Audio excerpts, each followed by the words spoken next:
¿Cómo puedo dejar de vivir con la culpa después de pedirle perdón a Dios? Pediste perdón, lo hiciste con sinceridad, abriste el corazón delante de Dios, confesaste lo que dolía a Luki Pesabau, lo que te avergonzaba, y aún así, la culpa no se fue. Sigue ella, no grita, pero insiste, no acusa con palabras nuevas, repite las mismas, te recuerda lo que hiciste, lo que fallaste, lo que rompiste, y entonces nace una pregunta que pocos se atreven a decir en voz alta. Si Dios ya me perdonó, ¿por qué yo sigo castigándome? Aquí hay un choque silencioso que desgasta la fe. El perdón ocurrió en el cielo, pero no descendió al interior. La gracia fue real, pero no fue sentida, y esa distancia entre lo que Dios hizo y lo que tú sigues cargando se convierte en una prisión invisible. No vives en pecado, pero tampoco en libertad. No te acusas de rebeldía, pero te niegas el descanso. Sigues caminando, pero con cadenas que Dios ya soltó. Muchos creen que la culpa es señal de arrepentimiento. Otros piensan que sufrir un poco más demuestra humildad, pero hay algo que nadie te dijo con claridad. La culpa que permanece después del perdón ya no viene de Dios, y cuando no viene de Dios,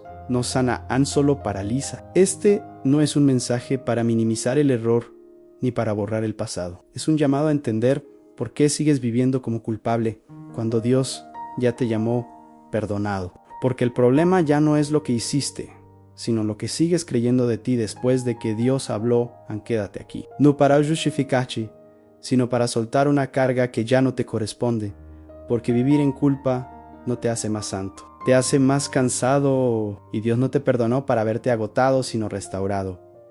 El perdón que ocurrió, pero no se sintió, en el perdón ocurrió. Fue real, fue completo, pero no fue sentido. Y esa desconexión es más común de lo que imaginas. Hay personas que saben con la mente que Dios perdona, pero no logran experimentarlo en el corazón. El acto espiritual sucedió, pero la vivencia interior quedó detenida. Aquí empieza el conflicto. Esperamos que el perdón se sienta como alivio inmediato, como paz instantánea, como cierre emocional, y cuando eso no ocurre, dudamos del perdón o dudamos de nosotros mismos. Pero Dios no ata su perdón a tus sensaciones. Él no espera a que te sientas digno para perdonarte. Perdona porque amau, no porque tú ya estés listo para aceptarlo. El problema no es que Dios no haya actuado, es que el corazón no siempre alcanza al acto de la gracia al mismo tiempo. El alma puede tardar más que el cielo, y cuando eso ocurre, la persona empieza a vivir dividida. Cree en el perdón, pero se relaciona consigo misma como si no existiera. Ora, pero se mira con sospecha. Avanza, pero se castiga por dentro. Este desfase no significa hipocresía, significa herida.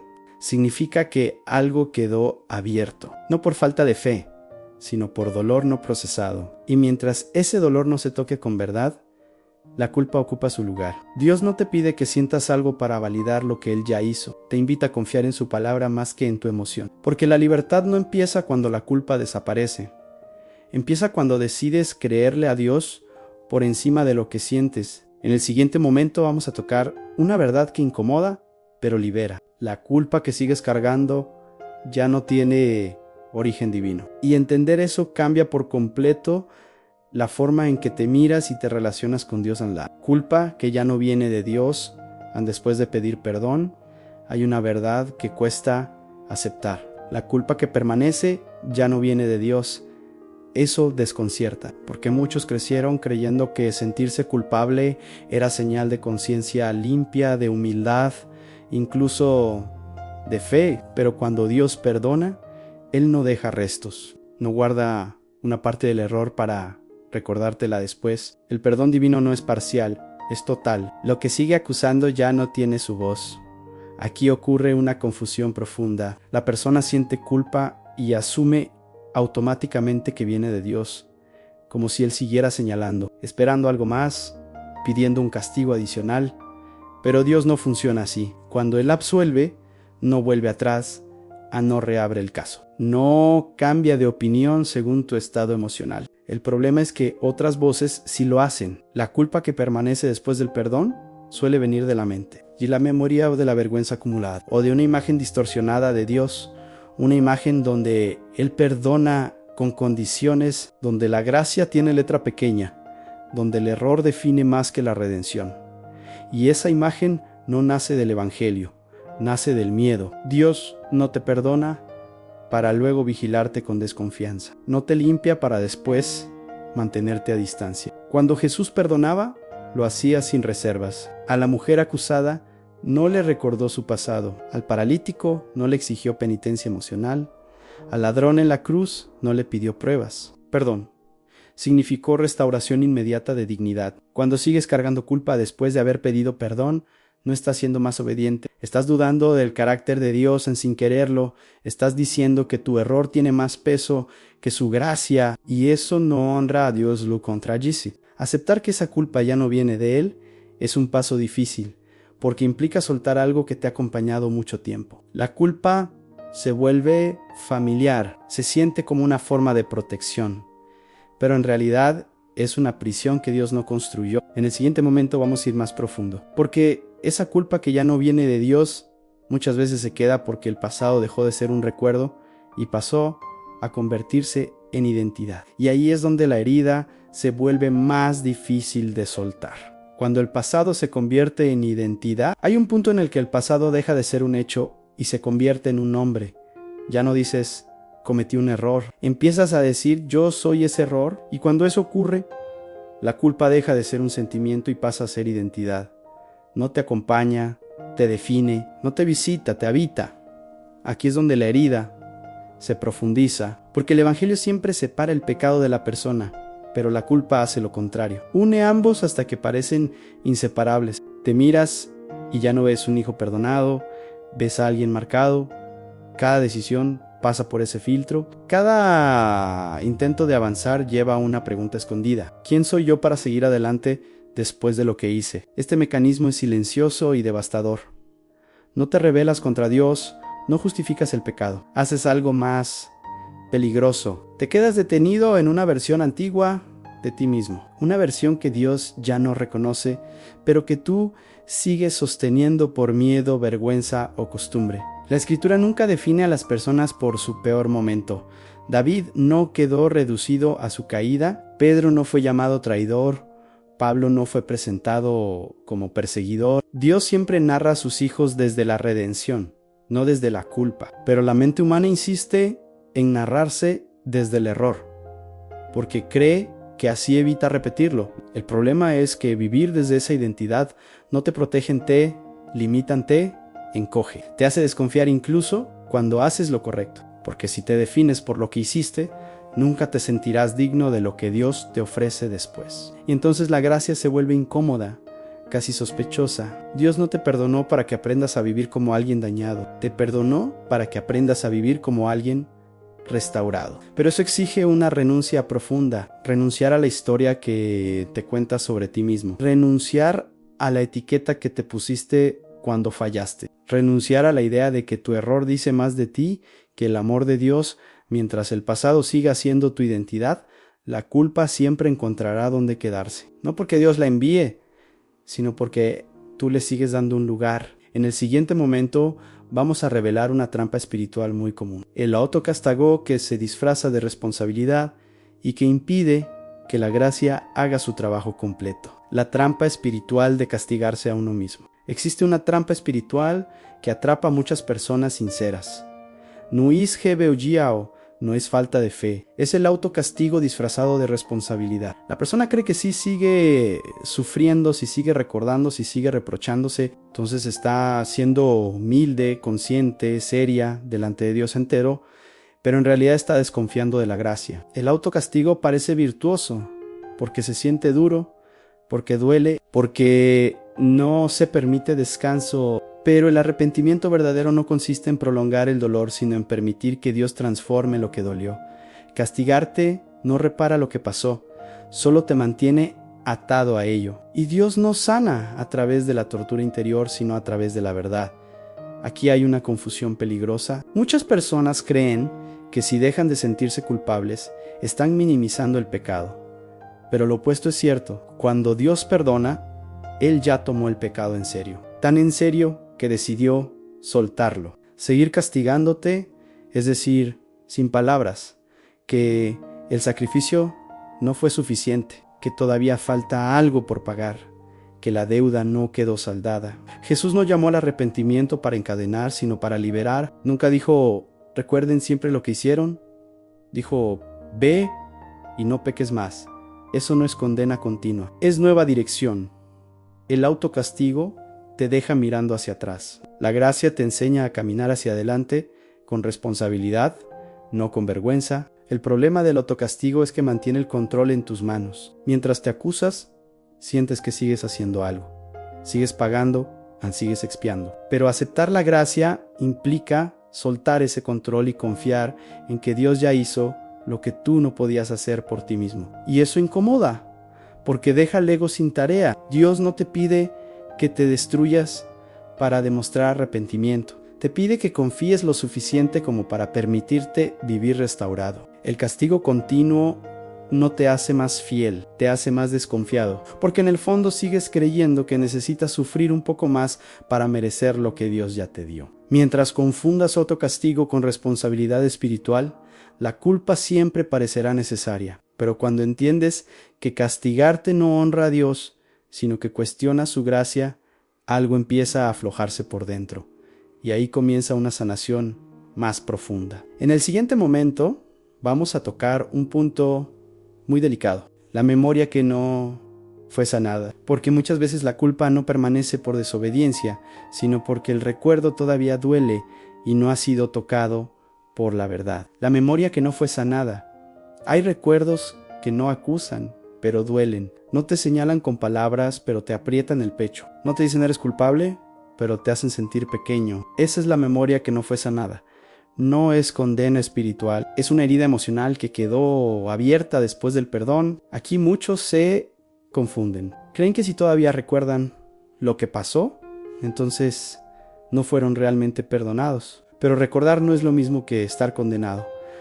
La memoria no desaparece con una oración. La culpa puede soltarse en un instante, pero la herida necesita un proceso. Y Dios no se impacienta con eso. La memoria herida funciona así.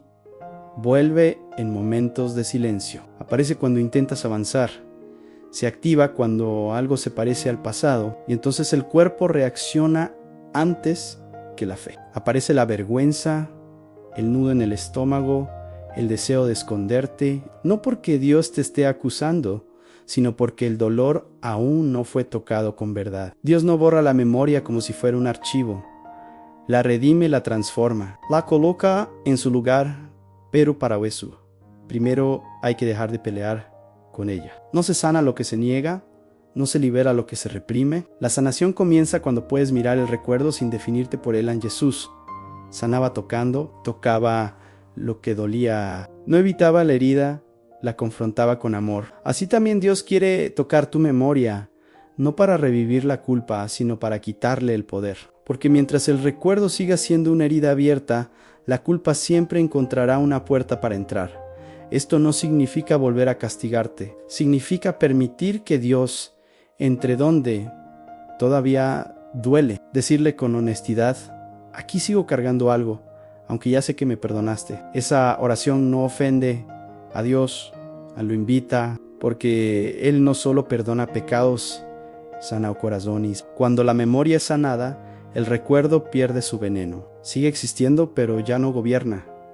Ya no ci defini y ya no te paraliza. Se convierte en testimonio, no en condeno. Y eso es parte de la obra completa de la gracia. En el siguiente momento vamos a revelar algo poco hablado. La culpa como una forma silenciosa de control. Porque muchas personas siguen cargándola no solo por dolor, sino porque creen que así se protegen de volver a fallar. La culpa como forma silenciosa de control. Hay algo incómodo de admitir, pero necesario para ser libre. Muchas personas mantienen la culpa porque les da una sensación de control. No lo hacen conscientemente en un nullplaunid. Simplemente ocurre, la culpa se convierte en una forma de vigilancia interna, como si decirte a ti mismo, no olvides lo que hiciste, evitara que vuelvas a hacerlo. La culpa promete seguridad, pero no la cumple. Hace creer que si sigues castigándote, serás más cuidadoso, más humilde,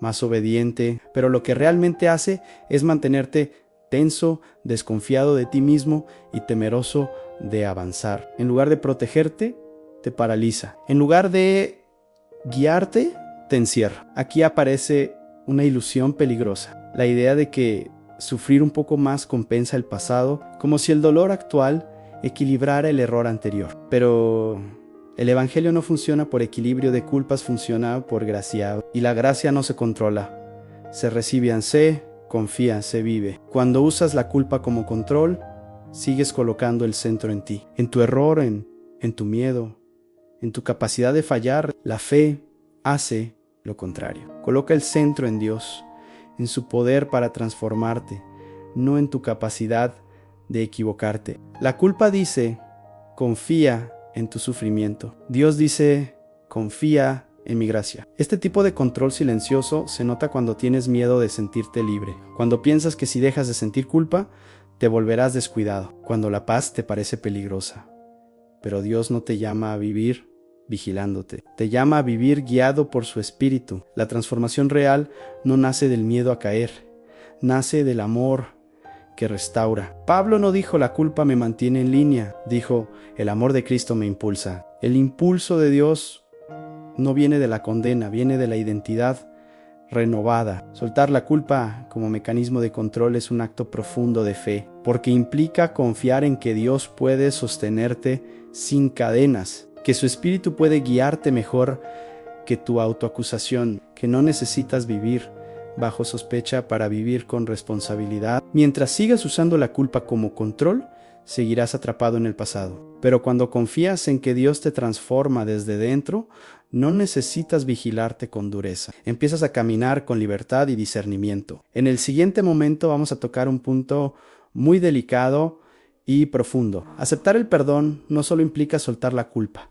implica renunciar a una versión antigua de ti mismo que ya no coincide con lo que Dios dice hoy sobre ti. Aceptar el perdón implica renunciar a una versión antigua de ti. Aceptar el perdón no es solo soltar la culpa, es dejar morir una versión antigua de ti mismo. Y eso duele más de lo que muchos imaginan, porque esa versión, aunque marcada por el error, se volvió conocida. Te acostumbraste a verte así, a relacionarte contigo desde la desconfianza, a presentarte ante Dios como alguien que falló y debe andar con cuidado. Aquí aparece un duelo espiritual del que casi nadie habla, el duelo de dejar de ser el que se equivocó, porque mientras te defines así, sabes cómo moverte, sabes qué esperar de ti, sabes por qué no te atreves a ciertas cosas, pero cuando Dios te perdona, Él no solo borra el pasado, te propone una identidad nueva y lo nuevo siempre incomoda. Aceptar el perdón implica renunciar a la narrativa que te protegía del riesgo, porque vivir como alguien perdonado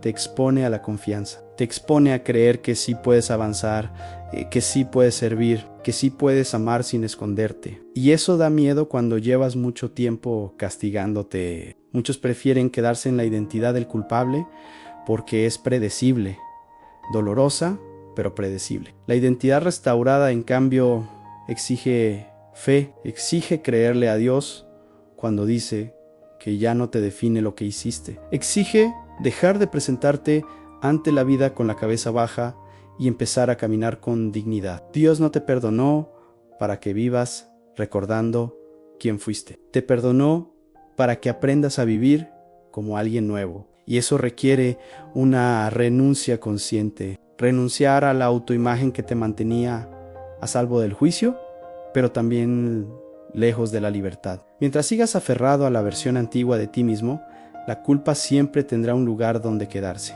Porque la culpa se alimenta de identidades rotas. Pero cuando aceptas que Dios te ve distinto hoy, algo se rompe por dentro. Anó la fe en la cadena. En el siguiente momento vamos a entrar en una pregunta que muchos nunca se hacen. ¿Por qué Dios no te recuerda lo que tú no puedes olvidar? Entender eso cambia radicalmente la relación con el pasado y con uno mismo. ¿Por qué Dios no te recuerda lo que tú no olvidas? Hay algo que desconcierta profundamente a quien vive atrapado en la culpa. Dios no te recuerda lo que tú no puedes olvidar. Tú revives escenas, palabras, decisiones. Dios no. Tú vuelves al momento exacto del error. Dios ya está en el hoy. Y esa diferencia no es descuido. Es gracia. La mente humana funciona por repetición. Cree que recordar evita repetir. Cree que mantener vivo el error es una forma de responsabilidad, pero Dios no se relaciona con el pasado como tú, Él no usa el recuerdo como medida de valor ni como herramienta de corrección. Cuando perdona, decide no volver ahí. No porque ignore la verdad, sino porque ya la resolvió. Esto choca con nuestra lógica. Pensamos que si Dios no nos recuerda el error, entonces lo está minimizando. Pero el Evangelio muestra lo contrario. Dios toma el pecado tan en serio que decide sepultarlo. No lo guarda para usarlo después, no lo menciona para controlarte, no lo saca en momentos de debilidad. El recuerdo constante no es señal de santidad, es señal de que el corazón aún no confía plenamente en la gracia. Aquí ocurre algo clave. Mientras tú sigues recordando para castigarte, Dios te mira desde la restauración. Tú dices, acuérdate de lo que hice. Dios dice, acuérdate de lo que yo hice por ti. Tú te defines por un momento. Dios te define por su decisión de amarte. Cuando Dios dice no me acordaré más de tus pecados, no está hablando de amnesia. Está hablando de relación. Decide no relacionarse contigo desde ahí. Decide no verte a través de ese lente. Decide tratarte como alguien nuevo, aunque tú todavía no te reconozcas así. Seguir recordándote lo que Dios decidió no recordar es una forma silenciosa de desconfianza. No es rebeldía abierta. Es miedo a creer que realmente puede ser visto limpio. Miedo a aceptar que Dios no te mira con sospecha. Miedo a descansar. Dios no te recuerda el pasado porque no lo necesita para guiarte. Te guía desde el presente, con su espíritu, con su verdad, con su amor. El pasado solo vuelve a tener poder cuando tú lo usas para definirte. Pero cuando aprendes a verte como Dios te ve hoy, el recuerdo pierde autoridad. En el siguiente momento vamos a tocar algo muy práctico y profundo. Vivir perdonado no es una emoción constante, es un acto diario de fe, y entender eso cambia la manera en que enfrentas la culpa cuando intentas regresar. Vivir perdonado es un acto diario de fe. Vivir perdonado no es un sentimiento permanente, es una decisión diaria de fe. Hay días en los que la paz se siente real y ligera, y hay otros en los que la culpa intenta volver no con gritos, sino con recuerdos, sensaciones y pensamientos antiguos. En esos momentos no se trata de sentirte libre, sino de elegir vivir como alguien que ya lo es. Aquí está una verdad que libera. La fe no solo se usa para pedir perdón, se usa para caminar después de haberlo recibido. Muchos creen que la fe termina cuando Dios perdona, pero en realidad ahí comienza otra etapa. La etapa de creerle a Dios más que a la emoción, más que a la memoria, más que a la vergüenza que insiste cuando la culpa regresa. No siempre lo hace porque picaste otra vez. A veces vuelve por costumbre, porque durante años fue tu forma de relacionarte contigo mismo, porque tu mente aprendió a vivir vigilándose. Y entonces cuando aparece, surge la tentación de obedecerla giustificaci, de volver a castigarte. Pero vivir perdonado significa responder desde la verdad, no desde el impulso. La verdad no grita, la verdad afirma, no discute con la culpa, no la alimenta, no la analiza en exceso, simplemente recuerda lo que Dios ya dijo. Ya fui perdonado, ya fui limpiado, ya no me define lo que hice. Esa afirmación no es arrogancia, es fe aplicada a la vida diaria. Dios no espera que nunca sientas culpa, espera que no vivas gobernado por ella. La libertad no significa ausencia total de recuerdos incómodos, significa que esos recuerdos ya no tienen autoridad sobre tus decisiones, tu identidad, ni tu relación con Dios siguen existiendo, pero ya no mandan. Cada día que eliges vivir como alguien perdonado, fortaleces un camino nuevo en tu interior, un camino donde la gracia tiene más peso que el pasado, donde la identidad pesa más que el error, donde la fe no se demuestra sufriendo, sino confiando. Vivir perdonado es elegir levantarte sin cadenas incluso cuando la emoción no acompaña. Es caminar hacia adelante con honestidad, sabiendo que si fallas otra vez, Dios no se sorprende, pero tampoco te abandona, porque tu relación con Él ya no está basada en tu perfección, sino en su fidelidad. En el último momento vamos a cerrar con una verdad que confronta y libera al mismo tiempo. Permanecer en la culpa no honra a Dios, y entender por qué cambia por completo la forma en que te miras delante de Él. Ah, no. Honras a Dios quedándote en la culpa. Quedarte en la culpa no honra a Dios, aunque suene duro, es una verdad que libera, porque muchas personas creen, en el fondo, que seguir sintiéndose culpables es una forma de respeto, de reverencia, de humildad espiritual. Mas